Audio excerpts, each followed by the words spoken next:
This video of Choppy Tech is brought to you by Slick Wraps. Go check out Slick Wraps as they were kind enough to wrap our LG G5 that we have here for the review and our Samsung Galaxy S6. Go check them out using the link in the description below and buy a skin for yourself. What's going on, guys? Josh here with Choppy Tech, and I had the wonderful opportunity of being able to test out the LG G4 last year, and I loved it. Well, LG is back at it again with a completely different design from last year. This one having no volume buttons on the back and an added fingerprint sensor instead, and a modular design letting you swap things out with LG friends. So without further ado, let me give you my full review of the LG G5. Starting off with the design of the device, on the front of the device we see a 5.3-inch Quad HD display, which is pretty bright. I have it at full brightness and you can see it fairly well, and I kind of like it. I really like it, actually, not kind of like it. It's a really nice display and it's fairly bright, and I have auto on now, but I'm going to put it back up full brightness. And it's just a really nice bright display, and over my time of having the LG G5, I have had no complaints with the display whatsoever. On the sides of the device, we see on the left-hand side, we have a volume rocker, which is unlike LG. We usually see the volume rockers on the back of the device, like the LG G4 that I reviewed last year. And on the right-hand side of the device, we have a little slot, and a slot for a SD card and a your SIM card, of course. And on the back of the device we have two cameras. Unlike normal, we usually see one camera here, but one of them is a wide angle and one of them is normal, like you'd see on any other smartphone. So it depends on what kind of look you're going for when you're taking your photos. We also have a fingerprint scanner, as well as a lock button, of course, as well as a turning off switch, all those in one. And this fingerprint scanner is amazing. So I have it locked right now. I just unlocked it, but I have it locked right now. So if I touch the fingerprint scanner, it will unlock for me without me even needing to see the lock screen that it has on here, which is really neat. So it goes straight on. So I can be like pulling it out of my pocket or something and be like, done. It's unlocked. Well, that didn't work that time, but you know what I mean. Wow. Alright, so it works, and I just didn't have my finger placed properly. But, that's just a really neat feature, and one of the best fingerprint scanners I've ever used on this device here. And also, on the bottom we have a new port. They ditched the micro USB slot and changed it for a USB Type-C, which is where the future seems to be going. I still have the micro USB on my Samsung Galaxy S6 here, but let's not talk about that. That's not the main subject. But they also have the USB-C on the HTC 10. I'm rambling again, but that is also cool. And we also have the speaker, which the speaker is still have to cuff it like this. So if you want to actually get any projection, you have to have a cuff on your hand, cup it like that if you're watching a YouTube video or something like that. And yeah, that's pretty much the tour of the device, and now let me tell you about it. So the LG G5 has a 5.3-inch Quad HD display, which is really sharp and really bright as well. I really like the display, unlike other reviews that I've seen where people really knock LG for the display. They also have a 32 gigabytes of onboard storage, as well as a 2 terabyte SD card expansion slot, just like we saw on the LG G4. They also have a main camera with 16 megapixels and a wide angle camera, like I already mentioned, with an 8 megapixel camera, and we see a 2800 milliamp hour battery, which if you wanted to, you can buy multiple batteries and change them with the module feature that I will be showing you in a few moments here. It comes with 6.0 Marshmallow on board, and it comes in pink, gold, titanium, and the silver one I have here with a carbon fiber slick wrap on.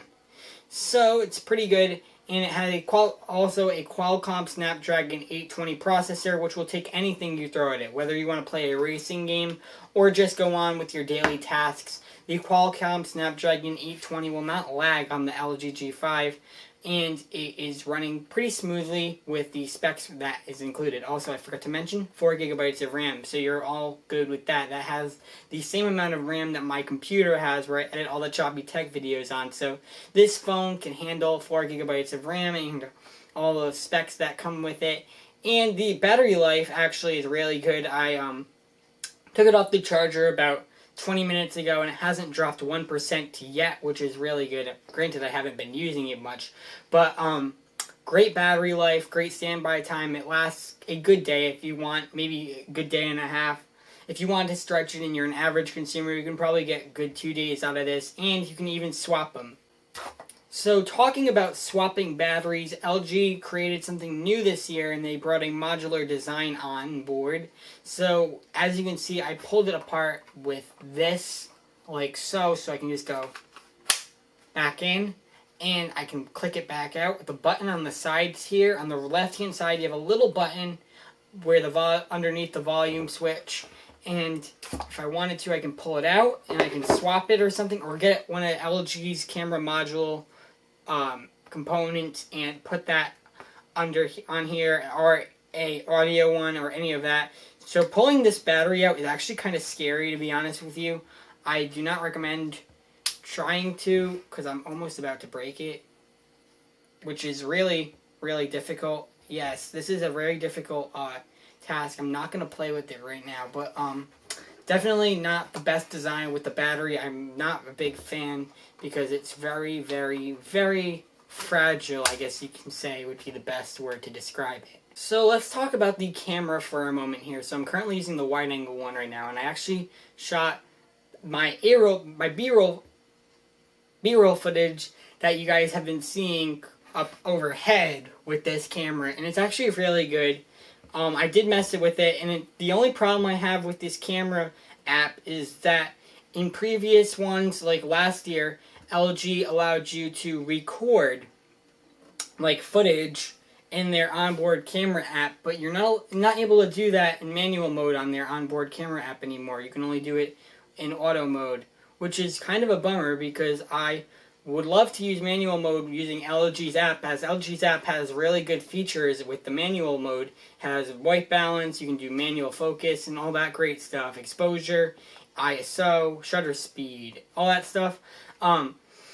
The only problem with it is that it doesn't have the feature where you're able to record in manual mode, which is really, really bad in my opinion, and I'm really, really aggravated with LG for not including that manual video feature, as on the LG G4 I was able to do manual video, and it's just not pleasant using this with that for the camera. But other than that, the camera itself is really good. It has a 16 megapixel normal camera, or just a 16 megapixel average camera that you'd see on every other smartphone. Then it has a 8 megapixel wide angle camera, ultra wide angle camera. And I'll have some samples here for you. I'll take a couple now for you guys.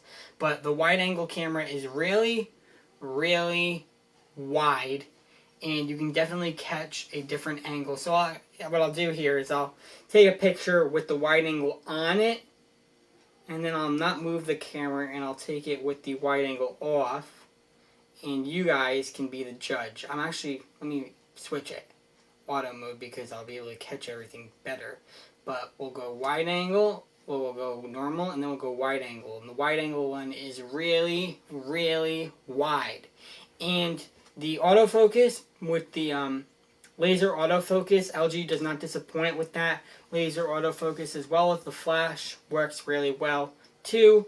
And unlike all the other reviewers bashing the LG G5 for not being very good and cheaply made, I will tell you, this LG G5 that I have here, although it may seem a little bit rough around the edges here with the different spacings and things like that, it's pretty solid. Like when I first picked this up out of the box after unboxing it, when the FedEx truck came, it was solid. The only problems that I had with the LG G5 in my usage was, for the quality control at least, was the battery is very difficult to get out.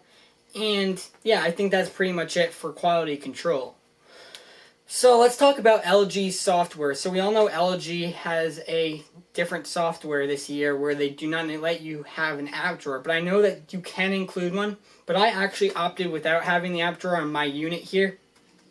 And the app drawer, without the app drawer, it works fairly fine. I I'm not really like missing the app drawer on this device, and I don't know why. It's not my main device. I use this as my secondary device until I have to send it back, but it's still not bad without having an app drawer. And the software itself didn't have too much bloatware on it at all. It just had Verizon bloatware, which Verizon, huge thanks for sending this device out to me to actually do this video, but Verizon just has some things like My Verizon Mobile and Verizon Protect and Caller ID and Mobile Hotspot and things like that, so you can't really hate on them for that. And LG has their little things in there. They got remote because this thing has an IR blaster on it, as well as Quick Memo Plus, which I actually do like Quick Memo Plus. If I just were to do a demonstration for you guys here, let me just get it loaded up. Yeah, no, whatever.